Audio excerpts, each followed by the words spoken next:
Kelly, let's go to Orlando, Florida. We've been looking at a live picture of the Anthony household. Caylee Anthony turns 3 today. You can see the balloons marking her disappearance.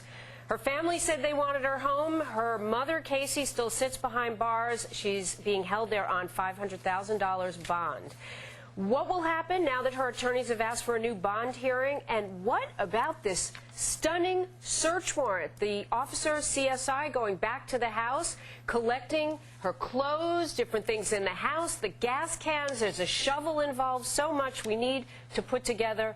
Do they know where Caylee is? Are they any closer to finding out? Our guest attorney David Wall and Dr. Michael Baden, forensic pathologist, Fox News contributor, both of you kind enough to join us today. Really appreciate it. Good to see you. You bet, Jamie. Thank you.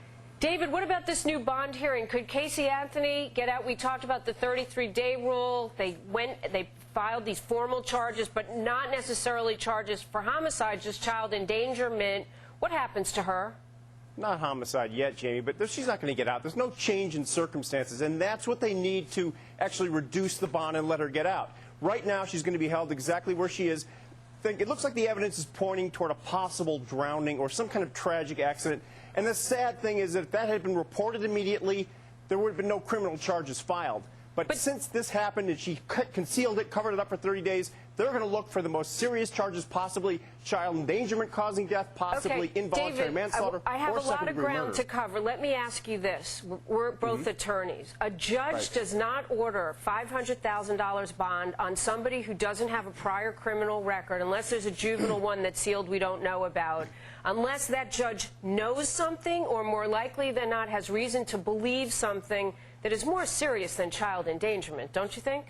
Absolutely, and there could be an arrest declaration here that's been sealed. The judge sees what's in there. The officers, the investigators have suspects or have a reason to believe that something more sinister has gone on here. The judge hasn't revealed it. Prosecutors certainly won't reveal it. It could be something that led to the death of the child, indicates that Casey covered it up or was involved in the cover-up, and nobody else knows that except the judge, and that's why the bail sets so high. They're not obligated to tell us, and she's not obligated to help them necessarily, especially if it would incriminate her. That's very Dr. true. Baden, I have to ask you about a new test that actually looks at gases that may be emitted in the trunk of Casey's car that could determine once and for all whether or not there was a body, a decomposing body, as Cindy Anthony, in what David and I would call an excited utterance, a legal term, when she made that 911 call.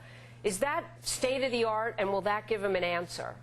It is kind of state of the art, Jamie. Good to see you. The decomposing body eliminates various gases that can now be picked up on various toxicology equipment, and that will be helpful to determine if a decomposing flesh was in the back of the car. Whether it's human and whether it came from Casey will depend on DNA studies that can still be done on decomposing tissues as well as on the hair that was present in the back of the car. Okay. They may have done a lot of these studies already. Right, and they may have the results. We may just not know.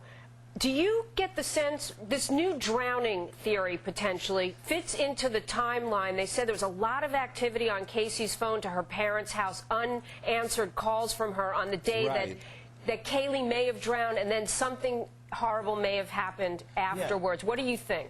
Well, according to the sheriff's material, on June 16th, Casey made a number of calls to her parents, and the baby hasn't been seen since that day. That's 54 days ago.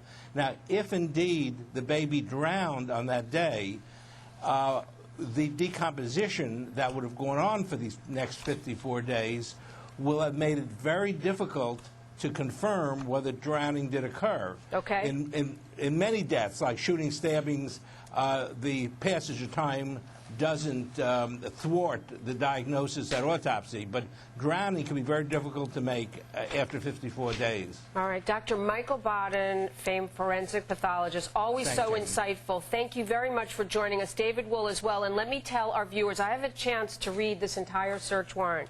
It's really chilling. It not only includes a number of items from Casey's closet, but remember that story she told about how 2 people, friends of hers from Universal that she worked with, knew that she was doing her own independent search for her missing daughter during those 30 days. They hadn't worked there since 2002. That's according to a sworn affidavit and search warrant. Much more on that story. All right, we're following another story as